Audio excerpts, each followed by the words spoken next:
más bajo y hasta lo más sublime. Y es que exhibir luces y sombras de cada personaje se vuelve algo fascinante. Esto es En F y por Adela. Secretario, muchas gracias. Agradezco mucho que estés aquí con nosotros, sobre todo porque estos temas pues son para iniciados y nosotros, la verdad es que de pronto nos cuesta mucho trabajo entender todos estos temas, así es que agradezco en beneficio, no sé si de la audiencia, pero personal, así es que gracias, secretario, muchas gracias. La oportunidad es para nosotros poder transmitir y a veces entre mejor se entienda el objetivo, más pues mejor podemos hacer nuestro trabajo. Y yo comenzaría con esto que hablábamos en corto un poco, decías, nos tocaron tiempos difíciles pero interesantes, muy difíciles, ¿no? Sí, muy interesantes pero difíciles. No, sin duda, yo probablemente me has escuchado decir que 22 años de la vigencia del tratado nos dieron una zona de confort que a veces es muy buena para el país en términos de crecimiento, desarrollo, pero para al mismo tiempo como que nos acostumbramos a tener un mercado tan importante que dejamos de hacer el esfuerzo de ir a otros mercados. Hemos estado diversificando, pero no a la velocidad que el país requiere. ¿Esto nos obliga a hacerlo? Sin duda. Ya lo estamos haciendo. No, de hecho, desde el inicio de la administración del presidente de la República, el presidente Enrique Peña, el lineamiento, el día 1 de su mensaje fue: modernicemos el acuerdo con Europa, terminemos el protocolo de comercio e inversión con Alianza Pacífico, Chile, Perú, Colombia, México, y empecemos las negociaciones de TPP. Porque te acuerdas que tenemos 12 tratados con 46 países, pero solo uno es de Asia, Japón. Y era como tener una mesa que le falta una pata de soporte. El continente asiático ha crecido unas tasas impresionantes. Entonces, la estrategia de diversificación se desplegó con fuerza. Una de las patas está ahorita otra vez media floja porque Estados Unidos tiró a la basura su compromiso con el TPP. Así es. Ahora, ¿qué podemos esperar que ocurra con el Tratado de Libre Comercio para América del Norte, ¿no? 22 años después, decías, 23 años después, está en un momento ahora, pues, crucial, ¿no? Sin duda. ¿Qué va a pasar? Yo entiendo, pero a ver, explícanos, que el motivo principal por el que el presidente de Estados Unidos, Donald Trump, quiere renegociar el tratado es su déficit, ¿no?, comercial. Así es. Él, desde su campaña, pues por motivos claros, de una visión muy particular, hizo un tema de campaña los temas mexicanos, cosa que no nos había ocurrido en ninguna otra elección con ese nivel de concentración. Eso claramente define una situación difícil para México, porque si bien tienen un déficit comercial con nosotros de 63, 64 mil millones de dólares, es un déficit que en relación al volumen de comercio es muy chiquito comparado con el déficit que ellos tienen con China. Con China es enorme, tienen, ¿no? 360 mil millones de dólares. Si tú divides el tamaño del déficit sobre el volumen del comercio, seríamos el octavo en importancia en esa relación. Entonces, para empezar, hay todo un debate que tú lo has escuchado, de que si tu objetivo de acción gubernamental debe de ser el manejo de los déficits comerciales. Generalmente los economistas dicen que es un resultante de tu política macro, tu política agregada. Global. Sí, o sea, si eres un país que tienes un déficit público y que no ahorras, la manera que compensas en la balanza de pagos esa ausencia de ahorro es con financiamiento externo. Entonces, enfocarte a los déficits no es necesariamente lo que es lógico, pero peor aún, si tú te enfocas a tratar de rebalancear país por país, cometes un grave error. Porque hoy en día lo que comerciamos en el mundo son insumos intermedios que se integran a cadenas de valor productivo. Un avión se hace en partes que se hacen en muchos lados. Ya. Hoy 70% de lo que comerciamos en el mundo son bienes intermedios. Entonces imagínate, si tú artificialmente tratas de frenar eso, vas a romper cadenas de valor. Y entonces es una locura. Ahora, ¿qué es lo que hay? ¿Hay un mal diagnóstico por parte de Donald Trump en el acuerdo? Porque lo que él argumenta es que solamente ha sido beneficioso para México y para Canadá. No, esa premisa no la puedes aceptar en el inicio de la mesa de negociaciones. Y estos 180 días de administración que han pasado antes de que iniciemos la negociación han ayudado a que sus propios ciudadanos empresarios, campesinos, agricultores, que se han beneficiado del acuerdo, lo han expresado claramente a la Casa Blanca. Yo creo que hoy la administración del presidente Trump tiene una valoración muy distinta de la que tenía del acuerdo al principio. Todavía en el discurso se reflejan las líneas de promesa de campaña. Pero recordemos, no es solo Estados Unidos, es en el mundo. Hay un desencanto de algunos sectores de la población con la globalización, porque han pasado muchas cosas con la innovación tecnológica, la robotización. Tú recordarás, yo soy de una generación donde todavía en el mundo una persona que entraba a trabajar a una empresa automotriz pensaba que ahí iba a terminar a los 60 años, sus hijos iban a tener una mejor vida que ellos, los iban a mandar a la universidad. Pero ese modelo se rompió, pero no por el comercio, se rompió por la mecanización, la robotización, los nuevos modelos de industrialización. Y esa gente está enojada. Y el problema no es quién se las hizo, sino quién se las paga, ¿no? Pero entonces, ¿en qué momento estamos? Entiendo que la primera ronda de pláticas comienza en unos días, ¿no? Estamos a próxima semana. Próxima semana. Pero pues las exigencias por parte del presidente Trump, pues echarían abajo el libre comercio, ¿no? Es como una paradoja, porque entonces no estaríamos hablando de libre comercio. Si se fijan cuotas, si se fijan aranceles, pues entonces ya no es un libre comercio, pues. Fíjate que una de las cosas que desde enero que empezó este posicionamiento sobre lo que ahora va a iniciar, yo fui muy claro y inclusive fue parte del discurso del presidente en aquel 21 de enero, que recordarás que nos dio directrices, objetivos de negociación. El presidente mismo, al dar instrucciones a su equipo, nos dijo, en materia de libre comercio ni un paso para atrás, ni aranceles ni cuotas de administración de comercio. En el documento que la Oficina de Negociación Internacional de Estados Unidos mandó al Congreso el 17 de julio, tú no encuentras ningún elemento que diga vamos a reimponer aranceles o cuotas para administrar comercio. Eso, de alguna manera, es una buena señal de que escucharon que no estamos dispuestos a dar pasos atrás. Sin embargo, si ves la lectura fina de ese documento, hay elementos de riesgo que podrían ser utilizados para lograr eso. Por ejemplo. Ahí te va un ejemplo. Cuando hicimos este tratado hace muchos años, nos comprometimos a evitar el uso de salvaguardas. ¿Qué es una salvaguarda? En el comercio internacional, tienen mecanismos muy bien diseñados para cuando hay competencia desleal, cuando un país hace subsidios o trata de hacerte dumping en los precios, o sea, artificialmente bajar los precios para sacarte del mercado. Y eso tiene su propio carril con investigaciones muy serias que están avaladas por la OMC. Pero las salvaguardas es como una manera rápida de proteger a tu industria sin explicar muchas cosas. Por ejemplo, oye, no, pues están muy afectados mis tomateros y para que esa industria no se vea tan afectada, voy a poner un arancel del 20% a los tomates mientras se recupera mi industria. Bueno, en NAFTA, en el TLC, hace 20 años, el compromiso fue no aplicarnos entre nosotros salvaguardas. Y fue una muy buena decisión. Si tú empiezas a coquetear con volverlas a introducir, el problema no es no solo para nosotros, el problema es para ellos. Imagínate que de repente se les hace fácil mandarles un salvavidas a los, inclusive no tan necesario, a los tomateros de Florida. El problema es que mis manzaneros de Chihuahua y los productores de maíz del Bajío van a venir a hacer fila para que van a querer lo mismo. Entonces vamos a empezar a desmantelar el libre comercio. Entonces hay que tener cuidado también que no haya trucos, no haya instrumentos que puedan ser utilizados para fortalecer el proteccionismo.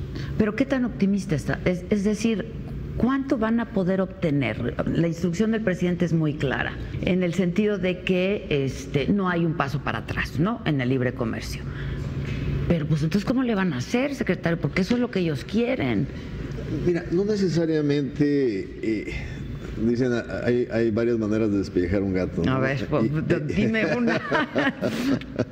Mira, un elemento crucial es entender, y yo lo he dicho, porque en el documento que ellos pusieron ese 17 de julio al Congreso, inician diciendo, los déficits ya son intolerables, tenemos que hacer algo para reducir. La respuesta a eso ha sido, todo lo que quieran que consideremos para mejorar el balance comercial, tiene que ser a través de expansión del comercio, no a través de restricción del comercio. O sea, no me pidas que yo contenga mi capacidad exportadora, no me pongas obstáculos para exportar.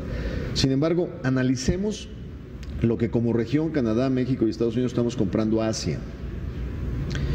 Lo que estamos comprando a Asia, no lo estamos comprando porque queremos simplemente tener cosas más baratas que lo que hay en América del Norte. No existen en América del Norte. Las cadenas de electrónicos se fueron de Estados Unidos desde los 80s. Todo está allá. Todo está allá. Entonces, ¿quieres que México compre más a Estados Unidos? Bueno, ten un programa de industrialización en materia de electrónicos y ofréceme productos, porque lo que yo estoy comprando a China es porque no hay en Estados Unidos. Es lo mismo que ellos le compran a China. Claro. Entonces pues obviamente hagamos un esfuerzo de reindustrializar sectores estratégicos en América del Norte para que a través de la expansión del comercio logramos un rebalanceo del comercio. Entonces, eso es factible, no lo vas a hacer mañana. Las cadenas de valor no se instalan en un día, ¿no? Pero es una línea con más sensatez en este proceso. Entonces, una de las cosas que es muy clara es que también hay áreas de oportunidad de mejoramiento. Un tratado que tiene 22 años de antigüedad. Claro, se puede. O sea, la economía se transformó en 22 años. Yo les doy el ejemplo, cuando yo era parte del equipo de aquel tiempo, se llamaba Secofi, cuando queríamos hacer consultas sobre negociación, hablarle a Herminio Blanco o a Jaime Serra, teníamos que ir a un teléfono fijo. Solo había algunos privilegiados con unos bloques de este tamaño para llamar celulares. O sea, no había el desarrollo de las tecnologías de la información que hay hoy. La influencia de las tecnologías de la información en la manufactura, el Internet de las cosas, cómo controlas calidad en los procesos, no existía. El mundo energético de América del Norte era otro. Estados Unidos no había descubierto el gas shell, el de lutita, ni el petróleo de lutita. Los canadienses apenas desarrollaban fuerte las tecnologías de petróleo de arenas. Nosotros no teníamos el mercado liberalizado en cuanto a inversión en energía. Hoy América del Norte es una potencia energética. Tenemos que reflejarlo en ese tratado porque la energía es la base de cadenas productivas estratégicas. Hoy la molécula de gas te cuesta en América del Norte una tercera parte de lo que te cuesta en Asia o en Europa. Y la molécula de gas es la base de plásticos, textiles sintéticos, es el 25% del costo del cemento, del acero. Entonces, estamos sentados en una ventaja comparativa increíble. Entonces, solo un ciego no puede ver que a través de esas estrategias de integración puede lograr mucho más generación de valor que andar restringiendo el comercio. Pero a ver, entonces lo que tú nos estás planteando ahora es que puede ser incluso un escenario favorable para nuestro país. Puede serlo. Pero hablabas también de la sensatez, cosa que allá pues no se ve que sea muy común. Y entonces, pues no parece que estemos en el mejor de los mundos, secretario. Pero uno de los elementos que ha ayudado, no a la velocidad tal vez necesaria, es que el tiempo les ha ayudado a la nueva administración a ubicarse en un contexto más realista de procesos. Te doy un ejemplo muy práctico. En junio se anunció con bombo y platillo que iban a usar una medida especial en la ley de comercio norteamericana para ponerle restricciones aranceles al acero con una justificación que en el comercio internacional es muy difícil probar, por motivos de seguridad nacional, la famosa 232, y dijeron que a todo mundo le iban a aplicar porque iba a ser motivo de seguridad nacional. Pues se hizo una rebelión, los aliados empezaron a quejarse, el gabinete en Washington debatió, y estamos a más de 2 meses de ese anuncio, y sé que se va a hacer algo, pero ya mutó a una serie de transformaciones que seguro va a haber una acción, pero una acción muy específica para países que tienen exceso de capacidad en materia de acero y que han inundado el mercado mundial. ¿Eso qué te dice? Que la administración en 2 meses aprendió la realidad en el contexto donde está y tuvo que acomodar su estrategia para algo viable. Tú hablabas en algún momento del desorden en el gabinete, ¿no?, del presidente Trump. Han pasado algunos meses. ¿Qué piensas ahora, entonces? Yo creo que una gran señal con el nombramiento del nuevo jefe de gabinete del presidente. Y vimos acciones de un señor que tiene un entrenamiento militar y que yo creo que va a introducir disciplina en el proceso, que creo que es muy saludable. En su capacidad previa vino a México, fue un hombre muy sensato en las discusiones que tuvo con el secretario de Gobernación y el secretario de Hacienda, y creo que esa es una muy buena señal de que al menos hay una disposición de disciplina en los procesos de diálogo. Ahora, entonces, ¿qué sí estamos dispuestos a dar? Cuando tú dices, bueno, va a modificarse, no va a venir con todo lo que él planteó desde un principio, algo se tendrá que hacer. ¿Qué estamos dispuestos a dar en la mesa de negociación? Mira, cuando tú entras a una negociación, tienes que tener una visión muy clara a dónde quieres llegar. Hay temas que fundamentalmente tenemos que aclarar por beneficio de todos, que tenemos que... Hay cuestiones sanitarias y sociosanitarias en materia del comercio de bienes agrícolas que a veces no se usan con el rigor científico que se deben de usar para permitir el comercio. Recordarás que ellos nos dejaron los aguacates fuera del mercado norteamericano por años, con la famosa mosca prieta del aguacate que nos impidió exportar. Hoy en día solo nos dejan exportar aguacate de Michoacán. Y queremos exportar aguacate de Jalisco y queremos a Estados Unidos. Claro que nuestro aguacate de Jalisco se exporta a Europa, pero ahí tenemos que aclarar cosas que también a ellos les interesa, porque ellos nos han estado solicitando desde el inicio del TLC el acceso de la papa americana, de esas famosas Idaho Potatoes, ¿te acuerdas? Sí, claro. Que aquí en México no las tenemos, pero por motivos sanitarios las hemos restringido en entrada. Acaba de salir una noticia ahí de un tema de controversia entre la Secretaría de Agricultura y la Asociación de Papa, porque la verdad es que pues ya después de 22 años, pues como que el mercado dice, ¿y por qué no han entrado las papas de Estados Unidos a México? Las papotas. Ok, entonces cuando tú dices, uno tiene que tener muy claro qué quiere. ¿Qué queremos nosotros, secretario? Porque ustedes además son expertos negociadores, ¿no? Muy experimentados. Nosotros ahora estuve en el Senado de la República, en la Junta de Coordinación Política, el día 27 de julio, y lo hicimos porque tenemos que cumplir con un requisito de la Ley de Tratados Internacionales, que es informar al Senado al inicio del periodo de sesiones del inicio de una negociación. Y en este caso, el periodo empieza el 1 de septiembre y yo no quería ir después de haber iniciado negociaciones, entonces solicité ir antes y fui con los documentos que me obliga la ley cumplir, que es la notificación, la justificación de por qué negociar, las consecuencias de no negociar. Y un documento que le llamamos prioridades en materia de los objetivos de esta negociación, las prioridades después de esta negociación. Y en ese sentido, para nosotros hay 4 pilares fundamentales. El primero tiene que ver con competitividad. Tenemos que revisar cómo estamos integrando cadenas de valor. Todos los tratados tienen algo que se llama reglas de origen, y es lo que te dice qué tanto de contenido regional un producto tiene que tener para contar con los privilegios de no pagar aranceles. Porque si no tienes ciertos requisitos, entonces nada más traes cosas de Asia, les das una maquilladita y las vendes, y entonces eso no favorece a nadie, ¿no? Entonces vamos a revisar esas reglas para ver si podemos tener un mejor contenido que genere más empleos y que genere más cadenas industriales en América del Norte. Ese es, y mantenernos competitivos globalmente. El segundo pilar tiene que ver con suelo parejo para todos los que participan en la economía. ¿Y a qué me refiero de ello? Tienes tú, por ejemplo, que en el NAFTA, en el TLC de hace 22 años, el capítulo laboral y ambiental entraron porque Clinton lo puso como precondición y dijo, si no hay un capítulo de derechos laborales, no hay tratado. Y negociamos unos capítulos paralelos, pero que la verdad, al no estar incorporados dentro del tratado, pues no tienen dientes, porque no están sujetos a penalidades. Y yo creo que hoy en día México ya está suficientemente maduro para decir, si somos grandes y exitosos exportadores de tomate, tenemos que asegurarnos que los trabajadores en los campos de tomate, migrantes, tengan derecho a sus hijos a la educación, tengan salarios justos, haya cuidado de que no haya trabajo infantil. Si todos vamos a exportar, beneficiémonos todos de la exportación. Entonces, ese tipo de objetivos nos interesa también a nosotros para mejorar el juego. Se van a poner sobre la mesa. No, incorporar el capítulo laboral ahora dentro del acuerdo, sujeto al mismo tipo de sanciones comerciales por incumplimiento. Lo mismo derechos ambientales. Un capítulo anticorrupción que NAFTA no tenía para asegurarnos que los procesos de licitación para acceso a compras gubernamentales de inversionistas de cualquier país de América del Norte no sea un juego de espejos y sea un acceso real. Que esa es una condicionante de Estados Unidos también, ¿no? El capítulo anticorrupción, entiendo.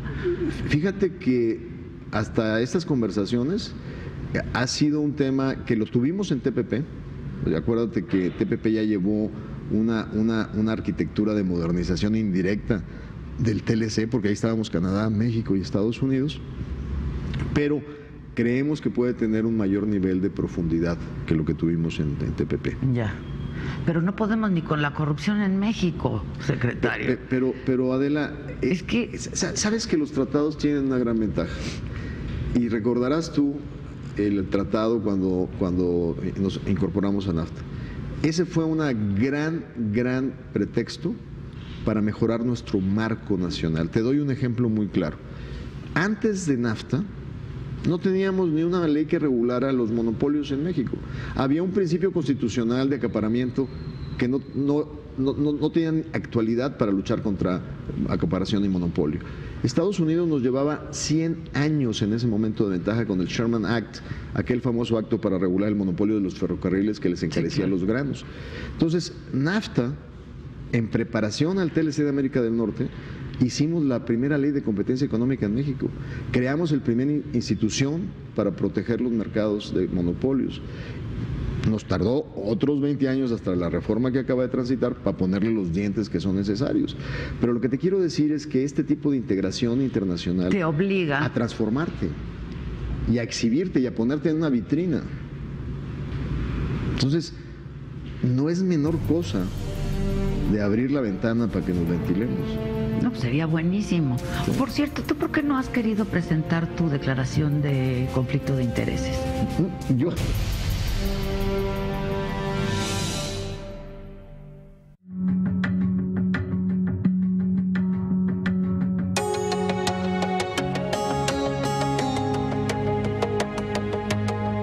¿Quién ganó y quién perdió en la jornada de negocios?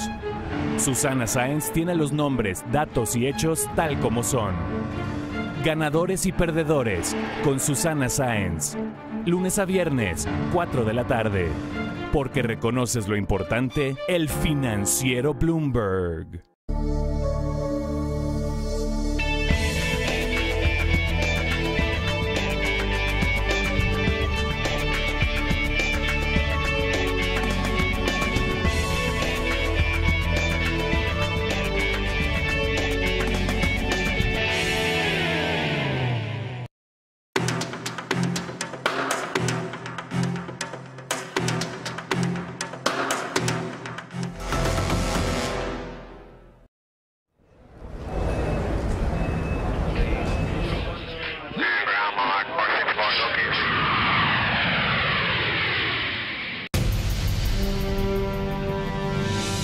Por cierto, ¿tú por qué no has querido presentar tu declaración de conflicto de intereses?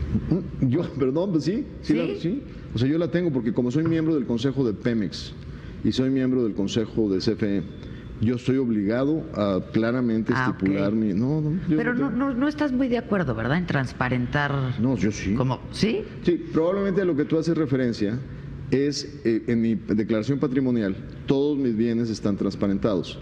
Lo que no transparento son mis cuentas bancarias. Ah, ya. O sea, es que mi tierra se ha vuelto un poquito insegura últimamente. Soy de Monterrey. Sí, yo sé. Entonces, o sea, y yo vivo en una colonia de clase media, que es la colonia Cumbres, donde ya han subido los secuestros y han subido las extorsiones.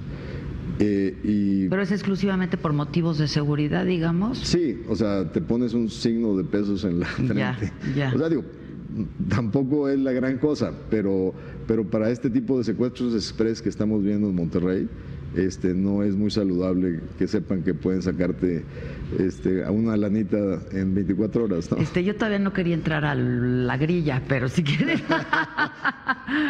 Sí, se interpretó como que estoy criticando al señor. No es una crítica al señor gobernador. No, pero lo voy a dejar para más adelante porque yo quiero insistir en... A ver, van a sentarse a la mesa, ¿no? El próximo 16, que comienza la primera ronda. ¿Con qué? ¿Cómo están mandando a los negociadores? Bueno, primero, comentarte que alineamos ya la organización del equipo mexicano. Tenemos 3 niveles en la negociación. El nivel de negociadores técnicos, donde nombramos a Ken Smith, siempre digo su segundo apellido, es Ken Smith Ramos, hijo de mexicanos, quien fuera nuestro representante en Washington, y es un hombre que tiene más de 20 años con nosotros. Lo contratamos cuando recién egresaba de su maestría hace 20 y tantos años en la negociación del primer TLC. Él encabeza, ¿no? El equipo. Él, la parte técnica del día a día. Y él es apoyado por un negociador adjunto que se llama Salvador Béjar, que también tiene 20 y tantos años en la Secretaría. y, digamos, como enlace a nivel por encima está el subsecretario, un poco lo que era Herminio Blanco en aquel tiempo, que es Juan Carlos Becker. Él es quien monitorea todas las negociaciones internacionales con Europa, con Brasil, Argentina, el TPP-11 que queremos avanzar.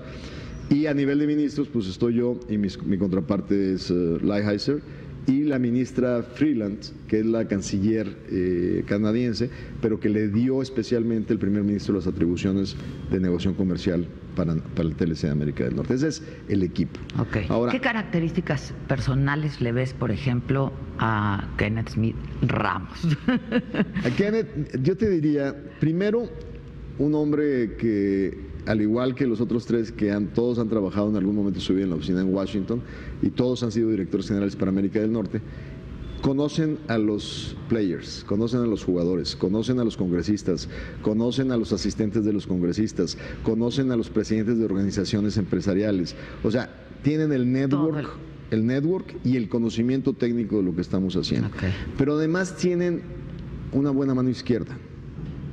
O sea, tú no puedes tener a un presidente de la República como Enrique Peña Nieto, que demostró su precisión y calidad en la llamada que se filtró en la Casa Blanca, donde el objetivo no se le perdió y donde el lema que podría yo caracterizar esa llamada es: lo cortés no quita lo valiente.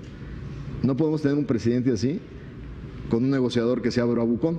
Entonces, Kenneth Smith es un hombre que tiene mano izquierda, que tiene conocimiento, y esa es la característica del equipo. O sea, tiene paciencia, tiene tolerancia. Y en una negociación tienes que tener paciencia. ¿Y tú? Yo soy norteño.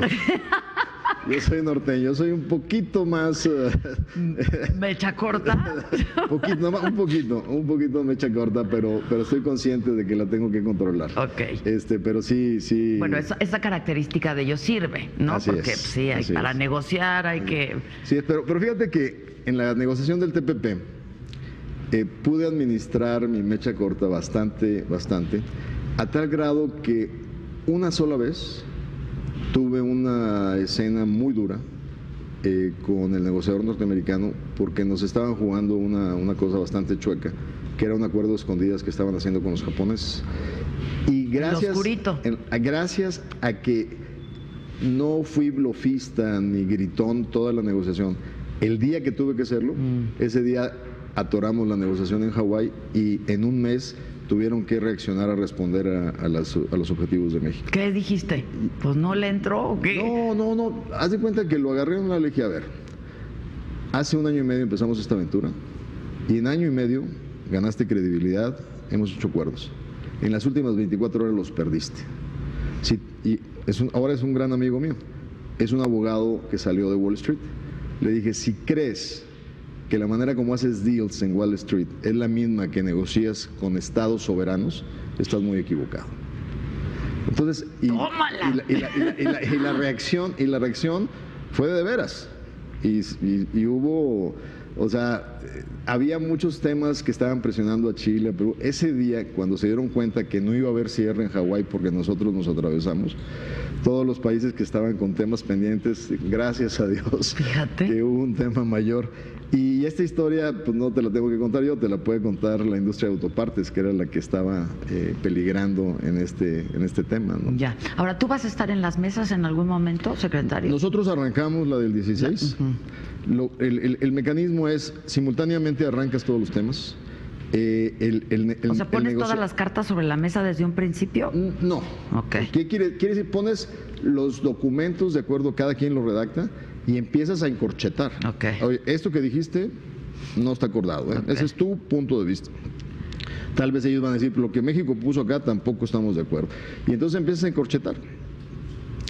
Por ahí hay una historia que cuenta Jaime Serra, que cuando arrancó la negociación con Carla Hills, allá en aquella época de los 90s, en la primera reunión, el comentario de Carla fue: Jaime, ha sido realmente una gran reunión, hemos avanzado muchísimo, solo hay un pequeño tema. Todo tu documento está encorchetado. No, bueno. Solo hay un corchete, pero es de todo el documento. Todo el documento. No, bueno. Pero bueno, esa es la manera como empiezas y empiezas a aproximarte. Y la verdad es que por ahí hubo una buena caricatura la semana pasada, donde dicen que cuando te vas a casar, debes de seleccionar una cosa que le digas a tu pareja que quieres mucho, y es una vaca morada. ¿Por? Porque cuando llegas al divorcio, lo que va a querer tu mujer es quedarse con la vaca morada, y la realidad es que a ti no te interesa la vaca morada. Ese es un buen consejo. Está bueno, está muy bueno. Bueno, y entonces tú vas a estar el primer día, el 16. Ahí vamos a estar en el arranque del proceso. Y luego y lo que pasa es, conforme terminas una secuencia, van a ser 4 días de trabajo técnico, los negociadores, los ministros van a tener intercambio, una reunión al inicio del siguiente proceso para decir, a ver, esto que estás diciendo no tiene mucho sentido, y tratas de limar y dar instrucciones superiores para ir desatorando temas o ir haciendo paquetes de acuerdos, ir avanzando en los procesos. Tradicionalmente, TPP, por ejemplo, nosotros nos incorporamos el 3 de diciembre del 2012 a la primera negociación y lo firmamos el 4 de febrero del 2016. 4 años después. No, 3 años después. 3 años después. Y como te vas aproximando a los temas, es viendo cómo vas equilibrando las necesidades y los intereses de todos, ¿no? Esta negociación claramente tiene incentivos muy fuertes de que el proceso, de hecho, si lo ves en el calendario, TPP, los ministros, los grupos de negociadores se reunían como cada 2 meses, cada 3 meses. Ahora nuestra frecuencia de reuniones es cada 3 semanas. Ahora, para pasar a la segunda ronda de pláticas, ¿tienes que terminar la primera? Es decir, ¿sin corchetes la primera? No. Okay. Tú arrancas con posicionamientos que se van a ir despejando en los procesos. A través de todas las rondas, que se estima sean 6, 7 rondas. Creemos que este año, para el 31 de diciembre, podamos desahogar mínimo 7 rondas. Ok.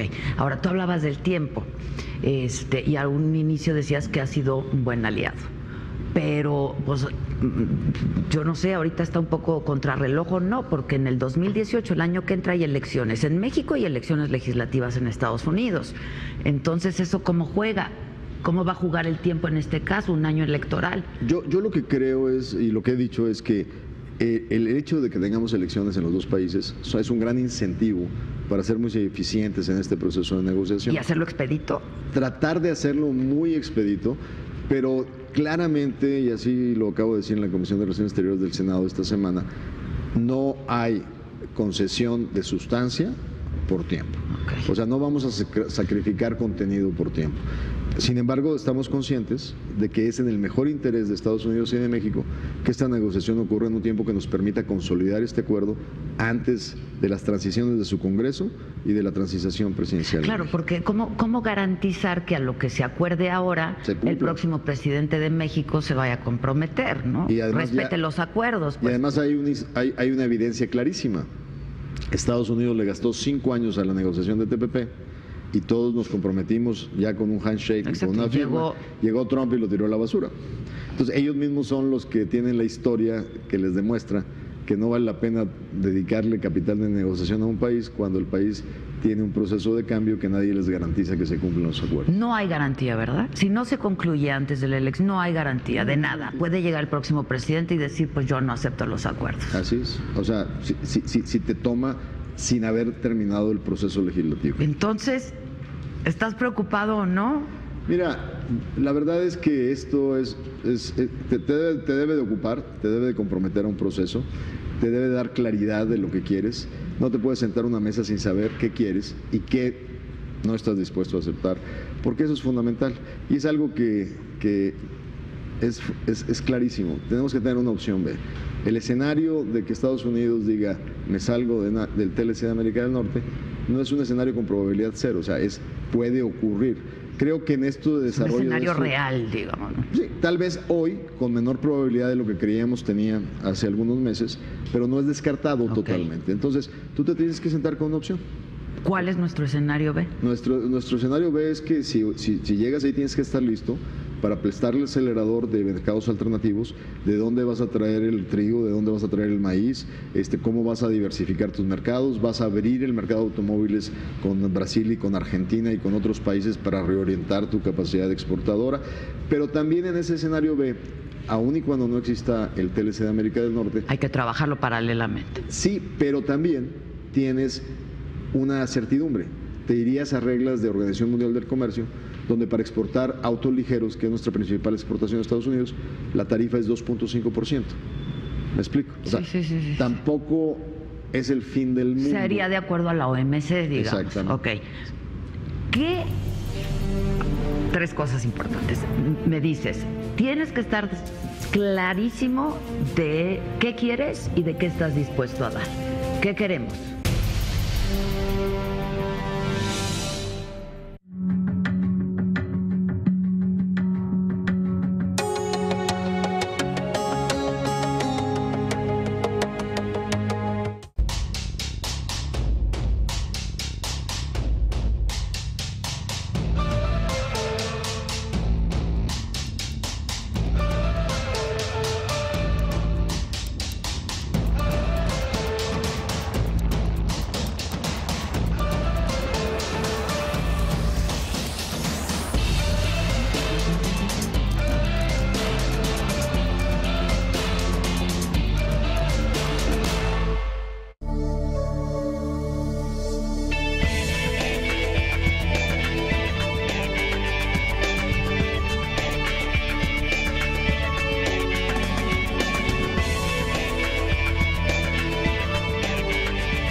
Solo la personalidad de Javier Risco hace de este programa un referente de vida política en nuestro país.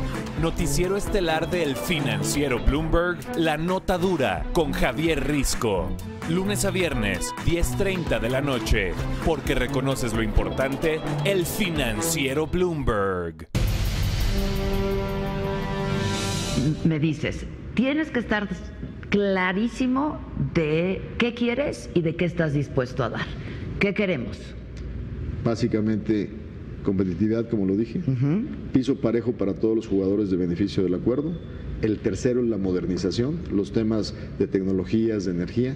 Y el cuarto, que no lo he mencionado, es certidumbre. Los acuerdos también significan certidumbre para los inversionistas, para el desarrollo de cadenas productivas.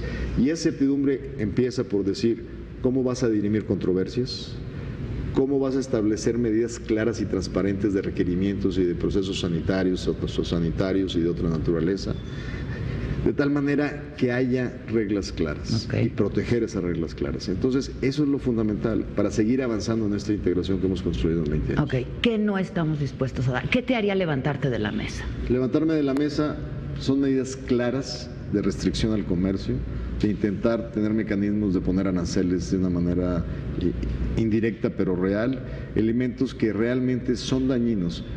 Y a favor de eso están los testimonios de los funcionarios norteamericanos que ante senadores del Congreso estadounidense han dicho: todo lo que haremos, evitaremos, y la palabra que usaron, we will not do harm. O sea, no haremos daño a lo que se ha construido.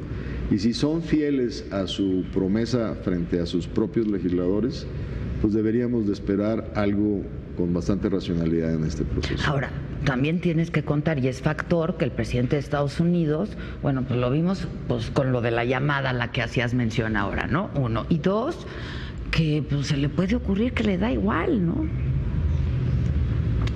Afortunadamente, una buena parte de los ganadores en Estados Unidos de este acuerdo es gente que votaron por él. El famoso miércoles negro aquel donde hubo el rumor de que a lo mejor disparaban el anuncio de salirse del acuerdo, los que más se movilizaron fueron los agricultores de los estados que votaron por él, que son los que nos venden. Somos el primer comprador de maíz amarillo de Estados Unidos, de fructuosa, de carne de pollo, de carne de puerco. Entonces se dio cuenta que no es políticamente sin costo el tomar una decisión de este tamaño, porque puede afectar a las mismas comunidades que votaron por él. Y él ya está pensando en la reelección. Parecería ser que sí. O sea, cualquier presidente con posibilidades de hacerlo lo pone en operación. Ahora, lo que a ti te parezca sensato no significa que es lo que vaya a hacer el presidente de Estados Unidos. Entonces yo creo que esa pues es una variable a tomar en cuenta, ¿no? Por eso te digo que tenemos que tener siempre la opción B, porque si tú no tienes un plan alternativo de respaldo, no tendrías capacidad de tomar una decisión de decir, bueno, si no te gusta que te vaya bien, porque de otra manera, si no tienes un plan alternativo, irías simplemente con una libretita para tomar la orden como si fueras un mesero, ¿no? ¿Qué quieres? ¿Qué quieres? Y no tendrías posibilidades de negociar, ¿no? No hay posibilidad de que México asuma esa condición, ¿no? No solo no hay posibilidad, no tiene racionalidad económica, porque si no tenemos un buen acuerdo que beneficie a las... No tiene racionalidad económica ni viabilidad política. Y te explico por qué. A ver. Por lo siguiente. Hace 20 y tantos años que negociamos, más de 22 años que negociamos el acuerdo existente. Tú participaste, ¿no? Yo estaba en ese equipo de negociación que dirigía Serra y Herminio Blanco. Y en una discusión, era uno de los miembros que participaba en el sector agrícola. Si tú les pedías, oye, ¿cómo que 5 años para liberalizarme el jugo de naranja? Yo necesito que me lo abran más rápido. Decían, no, si te doy jugo de naranja se me van a enojar los diputados de Florida. Y si se me enojan los diputados de Florida no van a votar por el TLC. ¿Qué quieres? ¿TLC o jugo de naranja? Y cuando yo les hacía el mismo cuento en aquella época, oye, no, espérate, el maíz vamos a llevarnos lo más largo plazo porque se me van a enojar los diputados del Bajío. Me decían, tu presidente tiene mayoría y tu partido es bien disciplinado, así es que lo que diga tu presidente es lo que van a hacer. Bueno, ahora resulta que la democracia es el mejor instrumento para fortalecer al Estado mexicano frente a este tipo de negociaciones. Porque ellos saben en Washington que yo tengo que regresar con un tratado que pueda vender, porque el partido del Ejecutivo en el Senado no tiene mayoría. Y a la oposición, solo si le presento una opción negociada donde todos ganemos, me la van a aprobar. De otra manera, se podrán quedar con lo negociado sin aprobación en el Senado mexicano. Ahora, ¿en el 94 sí fue un ganar-ganar, claro, secretario? Claro. Simplemente observa tú lo que ha pasado en la economía mexicana. No estoy diciendo que haya sido un instrumento perfecto, porque tampoco le podemos pedir peras al olmo. Además, todo es perfectible. No, y no podemos pedirle peras al olmo, y te explico por qué. Primero, claro que se ha transformado la economía mexicana. Antes de que nos abriéramos al mundo, exportábamos 37, 38% manufactura y 60 y tantos % petróleo y minerales. Hoy nuestras exportaciones son 90% manufactureras. Exponenciamos nuestras exportaciones por 7. Los salarios promedio del sector exportador son mínimo 2.7 superiores al promedio de los salarios en la economía. La inversión extranjera, antes de NAFTA, antes del TLC de América del Norte, era en promedio 2.5 mil millones de dólares al año. Hoy, post-NAFTA hasta el 12, fue promedio de 19 mil millones y en estos 5 años de la administración del presidente el promedio son 34 mil millones. O sea, la atracción que ha tenido México para inversión, cómo nos hemos convertido en una potencia de manufacturas más compleja, aeroespacial, automotriz. Ahora, ¿qué es lo que no hacen los tratados de libre comercio? No te garantizan un desarrollo equitativo entre regiones, como es claro en este México dual que tenemos entre el sur-sureste, el Bajío, el centro, el norte, y tampoco te solucionan la equidad entre jugadores económicos. O sea, cómo se distribuyen los beneficios. Eso lo tienes que hacer con mejor calidad de tratados como hoy los queremos actualizar y lo tienes que hacer con las políticas públicas correctas. Déjame hacerte mi última pregunta sobre el tratado. El peor de los escenarios, ¿cuál sería? Es decir, si México se levanta de la mesa o Estados Unidos dice no le voy a entrar, tú ya tienes un escenario B, ustedes tienen un escenario B, un plan B, pero pues no sería beneficioso para México, ¿no? O sea, si fue un ganar-ganar, pues ahorita sería un perder-perder, ¿o qué? Ahora, claramente. La neta, porque claramente, al ciudadano de a pie que a ver, claramente no tener el acuerdo de libre comercio americano, todos perdemos. Okay. El tema es cómo minimizan las consecuencias. Pero ese escenario lo tienes que tener porque de otra manera no vas a tener una buena negociación. Okay. Alguien decía el paralelo... no vamos a llegar a decir, a hacer berrinche, si no quieres no, ya me voy, ¿no? Porque no nos conviene. Llegas constructivamente, llegas con la visión de lograr construir... De que no se pierda el tratado. Y el escenario paralelo es, pues solo si me arrinconas, si no me dejas salidas, pues esto no puede avanzar. Pero claramente tu observación es perfecta. Es en el mejor interés de todos procesarlo, que salga bien y que logramos un espacio para que todos ganemos. Ya. ¿Cuál es tu nivel de confianza de que eso pueda ocurrir de verdad? O sea, alto. En un escenario real. Es alto, porque recordemos que en nuestros países, si bien los ejecutivos somos parte esencial de este proceso de diálogo y negociación, somos también, tenemos que responder a nuestros sectores productivos, nuestros sectores privados, nuestro cuerpo legislativo, y es la sociedad misma la que también te va a poner ciertas directrices y definiciones. Nosotros hicimos un proceso de consulta que empezó el 1 de febrero y que luego lo abrimos en internet a la ciudadanía abierta. Lo mismo hicieron los canadienses, lo mismo hicieron los estadounidenses, y respondemos a los deseos y las necesidades de esa comunidad. Dentro de esto también vas a escuchar fatalistas y gente que tiene visiones distintas.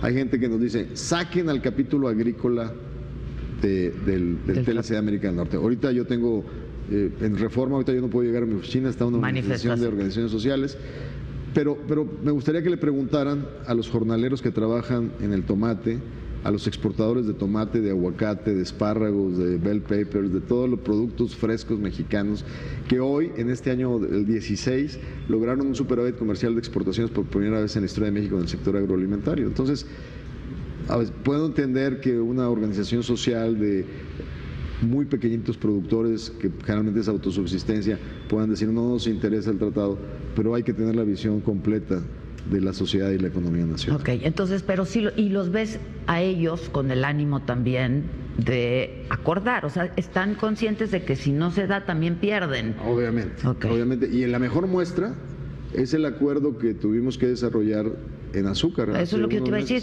Hay quien señala que no fue un acuerdo muy beneficioso para México, secretario. Dinos la verdad. Otra vez estos temas son para iniciados, pero... pero te lo platico y tú concluyes si es bueno o no. Y voy a tratar de hacerlo muy rápido. México batalló mucho para que el objetivo del primer Tratado de Libre Comercio de América del Norte se cumpliera, que eventualmente llegáramos gradualmente al libre comercio de azúcar. ¿Por qué es muy atractivo para los mexicanos, los refinadores mexicanos, el poder vender azúcar a Estados Unidos? Porque ellos tienen un programa que no es de libre mercado, sino que paga un precio especial. Es un programa azucarero que protege el precio del azúcar, y en Estados Unidos te lo pagan al doble de lo que te lo pagan en cualquier otro mercado. Entonces es un poco la gallina de los huevos de oro. Entonces batallamos mucho, pero finalmente en el 2008 pudimos ya lograr exportarlo, cualquier excedente que tuviéramos. Y fue muy bien, exportamos como 1.4 millones de toneladas, 1.3 por ahí. Pero en el 2011 y en el 11 y 12 hubo una sobreproducción mundial, y de repente en lugar de mandar 1.3 empezamos a mandar más de 2 millones de toneladas. Se pusieron nerviosos allá porque hay muchos enemigos del programa de azúcar que quieren más libertad de comercio, y vinieron los refinadores y le dijeron a los nuestros, oigan, vamos a terminar perdiendo todos si siguen ustedes inundando el mercado. No pasó nada, y entonces los de allá los llevaron a un caso antidumping y antisubsidios. Ese caso lo procesaron y lo perdimos. Y iban a imponer aranceles casi conjuntos del 70%. Si los hubieran impuesto, nos hubieran dejado fuera del mercado. Entonces, en el 14 yo hice el primer acuerdo de suspensión para que no nos aplicaran los aranceles. Y eso implica que la industria tome compromisos en ese mercado. Pero como en el 14 yo estaba negociando TPP, las condiciones fueron excedentemente espectaculares. ¿Qué quiere decir? Que no mordió el acuerdo por ningún lado. A tal grado no mordió que estábamos mandando lo que nos daba la gana, con la división entre refinada y cruda que nos daba la gana, pero los quejosos de aquel lado se quedaron con las manos vacías, porque no estaba llegando azúcar cruda mexicana a las refinerías. Porque como nos permitían mandarla estándar, esa podía entrar al mercado de los mexicoamericanos que les gusta el azúcar estándar. No necesitaba pasar por refinadoras, tenía un alto grado de refinación. Entonces, ahora este problema empezó desde el fin de la administración Obama, lo hereda la administración de Trump, y yo me siento en marzo a empezar a negociar con el secretario de Comercio de Estados Unidos. Obviamente los refinadores que se sintieron que habían ganado la elección porque apoyaron a Trump, dijeron, pues ahora sí, vamos a sacar a los mexicanos del mercado. Y las condiciones de arranque fueron nada, nos van a mandar solo 10% refinada, no queremos esto, no les vamos a dar el derecho a ser los únicos proveedores, y empezamos a negociar. Afortunadamente teníamos una buena alternativa, donde claramente les dije, a ver, si ustedes me rompen el mercado del azúcar, automáticamente no solo se trata de azúcar, se trata de endulcorantes, donde también entra la fructosa. Y como yo les compro a ustedes mucha fructosa, pues vamos a entrar en un problema muy serio. Y de ahí empezamos a negociar. ¿Qué obtuvimos en esa negociación? Sí, tradicionalmente le mandábamos 40% del total de refinada, cedimos 10 puntos porcentuales en el mercado de refinados para tratar de garantizar que les llegara azúcar cruda a los refinadores norteamericanos, pero tuvimos el derecho a ser el país al que por obligación nos tienen que preguntar si podemos ofrecerle los excedentes antes de ir a cualquier otro país del mundo. O sea, vamos mano. ¿No? O sea, en el cotidiano México va mano, digamos, ¿no? Sí, o sea, somos mano, pero no solo eso, sino que el volumen total no perdí. Puedo exportarles los volúmenes que originalmente había acordado. Tuve que aceptar un cambio en la distribución entre refinada y cruda, pero ¿cuáles son mis terrenos de preocupación? Los jornaleros productores de caña, que ellos ganan simplemente con que se exporte azúcar. Claro, hay un impacto entre las empresas de refinación, si puedes exportar 30 o 40% de refinado, pero en el total eso, al escenario de tener aranceles del 70%, fue una solución.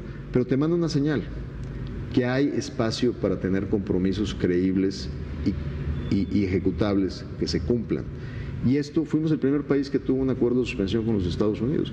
A los canadienses les impusieron una tarifa en maderas del 25%, sin darle chance de sentarse a la mesa. Entonces, justo te quería yo preguntar eso, cuando se sientan a la mesa, es que me estoy imaginando la escena.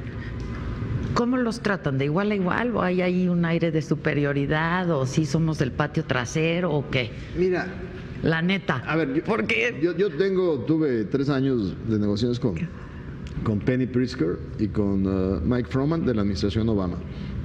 La verdad, tuvimos en la Secretaría de Comercio de Estados Unidos una de las mejores aliadas de México para construir un tablero de coordinación de acciones de facilitación y de mejora de la relación comercial sumamente importante. Cambia la administración.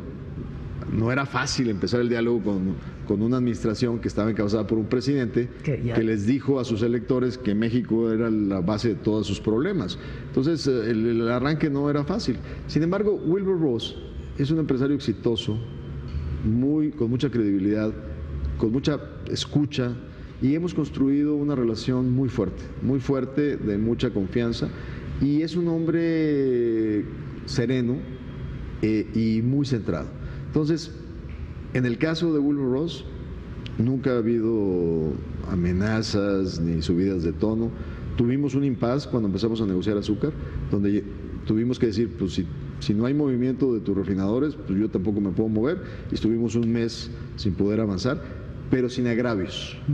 O sea, tú no puedes meterle o contaminar este tipo de cosas con predisposiciones personalizadas o de actitudes suficientemente complejas sin actitudes personales. Sí, claro.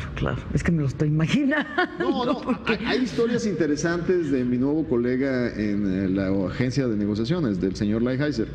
Hay una historia muy famosa porque él fue el deputy, el segundo de a bordo en la época de Reagan, cuando estaba negociando con los japoneses el tema de cuotas automotrices. Lo declaro, no sé si sea cierta, pero ha circulado en muchos medios de comunicación en Estados Unidos, que cuando los japoneses le pusieron una propuesta de arreglo para el tema de automotriz, dicen, y eso ya sería, Bob lo diría si es cierto o no, que agarró la propuesta, la hizo como en forma de avioncito y se la regresó. Oye, es que las características personales cuentan, ¿no? Sí, o sea, sí, pero creo que ahora está muy bonito el avión. Bob Lighthizer, yo creo que después de más de 20 años de haber sido deputy, creo que la vida le ha dado algunos instrumentos para saber que las actitudes no ayudan en procesos de negociación. Esas arrogancias luego no ayudan mucho. Oye, bueno, rápidamente, secretario, ¿te queda tiempo para otra cosa que no sea NAFTA ahorita? Mira, no, o sea, claramente te diré, mi partido está esta semana en procesos de asamblea y de reuniones para definir los documentos básicos. Yo estaré yendo hoy en la tarde a la mesa de Toluca, ya traigo en mi bolsa mi día de vacaciones, que lo tomo a partir de la hora de la comida, y seguramente estaré participando en la asamblea del sábado, pero claramente mi responsabilidad única en este momento es esta responsabilidad comercial en todos los frentes, porque no solo Estados Unidos es la modernización del acuerdo